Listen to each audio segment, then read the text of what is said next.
I have another question. And it is, why do I always feel nervous in new situations and old situations? It's interesting that you went there, because we were about to go there with you.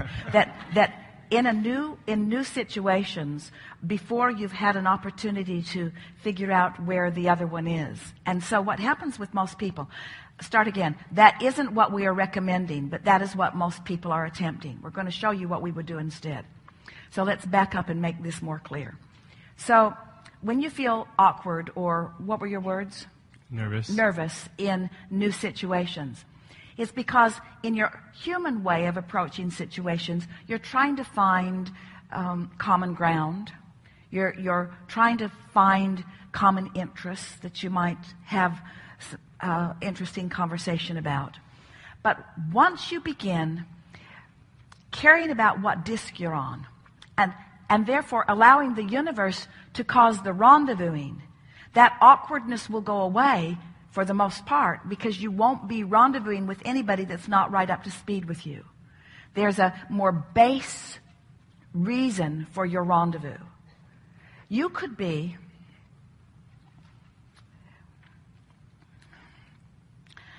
unknowledgeable about the most important thing in another person's life.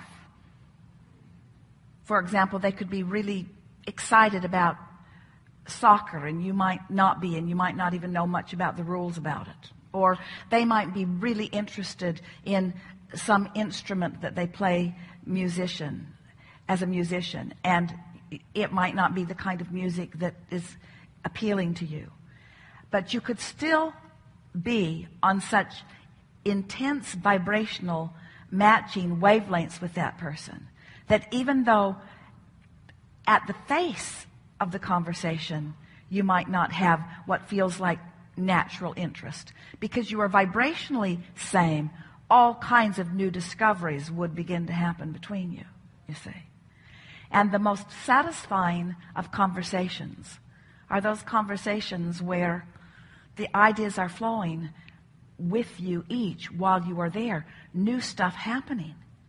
In other words, when you get together with someone and they just tell the same stories that they always tell, and you tell the same stories that you always tell, and you're rolling your eyes because you really didn't like that story the first 100 times you heard it, and you're not really enjoying, that's not very satisfying. But when you are new in this moment, as you always are, tuned in, and you are in alignment with Source, who knows who you are and knows who they are and knows what the paths of most alignment are between you, the two of you will then be inspired. You will feed each other. There's a synergy in that. It's like Esther fashions the picture of roller derby. Did you ever watch roller derby? Long time ago. And they would take their partner and just heave them forward with momentum. It's like you get a thought, and then the next gets a thought, and the next gets a thought, and the next gets a thought. Those are the kind of conversations you want to be in on. You don't just want to know what they might like to think about, so you've sort of Googled it and got some things in your mind that you might want to say. It's the inspired thought that you're having together that makes for the best conversations. You want to go to new places, not regurgitate old places, you see. And so if you take the time to get on that high-flying disc, then the universe is going to match you up with a partner who has the potential of, with you, discovering new thought together. And it's the kind of conversation where neither one of you know for sure who thought of it, because you both rendezvoused at that thought at such precisely the same time that it didn't matter whose mouth what came out of, because off you go further and further and further and further and further. Co-creation at its best, you see. I have a lot of step one moments. So if you have been having conversations with people where you feel tongue-tied or where you feel uninterested in what they are saying, then the remedy for that is get on your high-flying disc and then. Get on your high-flying disc and then. So someone says, hey, you want to get together? Can't. Why not? I'm not on my high-flying disc. Want to get together? Can't. Why not? I'm on my high-flying disc, but I don't think you are. Want to get together? Yeah. Oh, I thought you might. I just had an impulse to call you. Yeah, it's perfect timing for me. What are you doing? Nothing. What are you doing? Nothing. Let's get together and do nothing. Yeah. can you touch on this real quick? It's not that I don't like myself, it's that I don't like myself. Would you agree with that? Well, we would agree that we don't want you to not like yourself. We would agree with that. But here, you're really going to like this. So, we said to you that you were born on that high-flying disc. And so anything less than that makes you not feel good. And the reason you don't feel good is because you're not up to speed with who you really are. So it isn't that you don't like yourself, it's that you're not allowing yourself to be yourself. The absence of who I really am sucks. It just doesn't feel good, and it's never going to feel good. And so that's a good thing to be aware of that. But then that's like saying, okay, I'm going to get on the high-flying disc. Abraham, you've convinced me that I'm going to get on the high-flying disc, but if I fall off, I'm going to be so mad at myself. And we say that really is the problem that so many of you have with all of this, is that you want to feel good, and when you don't, you feel bad about not feeling good, which is just getting more specific and carving out more pipes toward what you don't want. So what could you say instead? Say the sentence again. It's not that I don't like myself. It's not that I don't like myself. What is it? If it's not that you don't like yourself, what is it? That I'm focusing on the negative aspect well, that's the other side of that. Abraham, it's not that I don't like myself. The truth of it is I adore myself. I adore myself. But I don't like myself when I don't adore myself. We're kind of sorting this out. Yeah. I don't like myself when I don't adore myself. Well, you got to kind of practice adoring yourself because you got old pipes. You may not realize this, but there are people who are not in alignment, and when they look at you, they don't like you because they don't like anything. They're on the I don't like anybody disc. So when they hold you as most teachers are somewhere around there.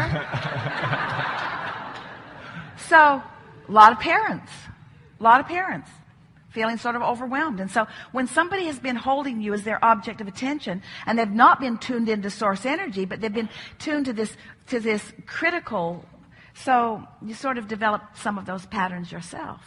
But there is not anything in all of the universe that would cause anyone to feel worse than getting down on self.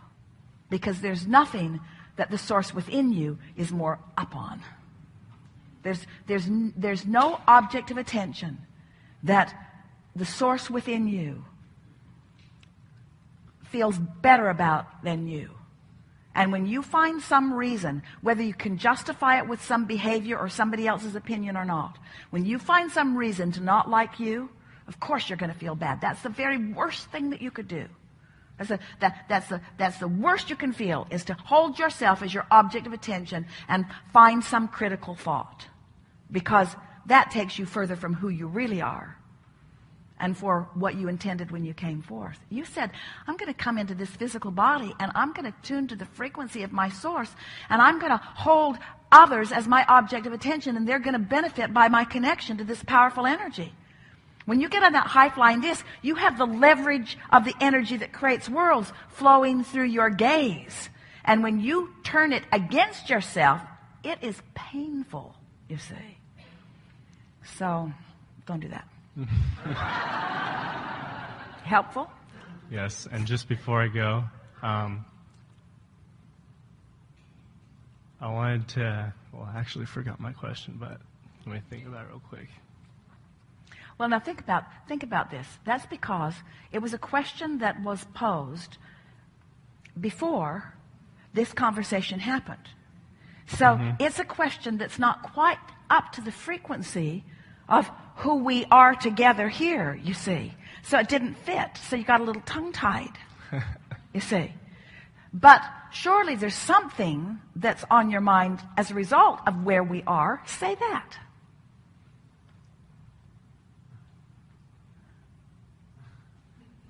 And there it is again, I'm tongue-tied. Well, it's only because of practice. In other words, yeah.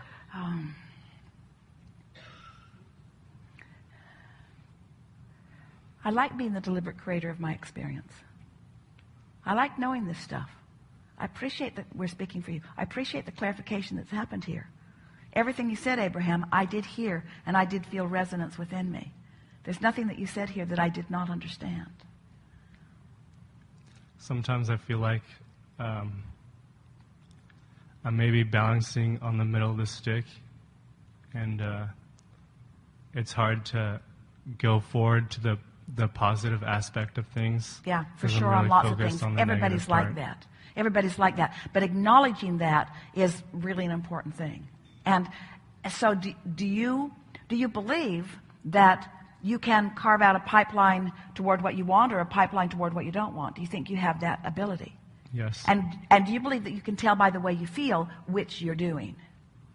So do you think that statement that you just made just now, true statement, do you think it served you or didn't serve you?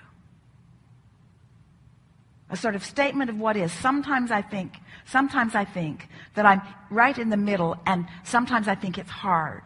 Do you think that statement served you? It's true, but do you think it served you? Do you want to keep carving out the path to hard, or do you No. want to carve out the path to easy? So change that statement just a little bit if you can. It's easier to lean in the direction of positive since I'm in the middle. Now we're going to give you something really important. When you don't say what you mean, the universe hears what you do mean. Yeah. And so that's why we don't really want to spend a lot of time trying to fix where you are, because it's sort of like shooting yourself in the foot a little bit. It just sometimes adds momentum in the direction that you don't want it to go. So that's why we're saying start in the morning and get on the high-flying disc. Now, this is sort of like that, though. In other words, don't you feel resonance with who you are and what you know in a stronger way than usual right now? Yeah. Don't you feel clearer about this? Doesn't it all seem easier? And don't you sort of want to keep it in that easier place? And we're not saying not get specific, because nothing is more exhilarating than to start out on the high-flying disc and stay there and to get more and more specific, because, it's so rich when more details come and you begin engaging with others who really have exceptional intelligence and attraction power on subjects. In other words, we're not talking about non-action, and we're not talking about non-specific, but we are talking about getting on the high-flying disc and then focusing in the direction of those things, you see. So what do you think of all of the things, if you had an opportunity to speak with infinite intelligence, if you had an opportunity to call out in some way and hear something, what would you most want to hear? What do you want to hear? Is there anything my higher being is telling me? What do you most want to hear? What do you most want to hear? What is it that you're reaching for above all other things? What do you most want to know? My worthiness? Yeah. Yeah. Yeah. So we're flowing all day long, everything at you that is in your discernible vicinity to help you to know that. But you've got to tune yourself. That's what you want to tune yourself to being aware of, you see. We reach out into this big room of people and we pluck you right out. Did you see it happen? Yes, I did. And we were looking over there, but we could feel you over there. Did you see that happen? Yes, I did. And did you see us? We weren't looking for faces. We weren't looking there. We were looking for the feeling of what we were looking for, and there you were. We found you right there. Right there. That's where you were. You were calling out to us, and we heard you, you see. And in the same way that we can pick you out of a room and bring you here and talk about anything that matters to you, we can pick you out of everything that exists in all of the universe, and we can flow to you everything that we know you are and everything that we know that you've gathered through all of the days of your life. And when you're on the track of that, you'll feel that ease. And when you're off the track, you won't feel so good. So let the questions that you ask be chosen for that feeling factor more than for that intellectual factor, you see. What you want to do is figure out how to get on that high-flying disc, and everything else will take care of itself. Really, it will. Thank you.